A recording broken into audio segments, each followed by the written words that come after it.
Taħt l-Amministrazzjoni Nazzjonalista l-Ministeru tal-Finanzi kien jaf bin-nuqqasijiet serji li kienu għaddejjin fil-WasteServ minn tal-inqas 5 xhur qabel ma l-Awditur Ġenerali ħareġ ir-rapport tiegħu f'Diċembru tas-sena li għaddiet.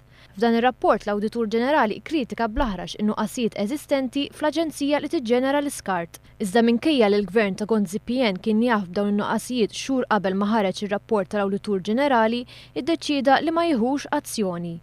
Din l-informazzjoni kienet ippubblikata fit-Times of Malta. L-artiklu jgħid li revizjoni kienet saret bl-iskop li jitnaqsu l-ispejjeż tal-WasteServ b'2 miljun euro. Iżda l-Gvern ta' Lorenz Gonzi warrab fil-genb l-analiżi u rakkomandazzjonijiet li ħarġu minn dan ir-rapport. Fil-fatt l-eks Ministru tal-Finanzi Tonio Fenech qal li huma jiftakarx jekk dan ir-rapport qatt raħ u jekk ittieħdux xi passi wara li ħareġ ir-rapport.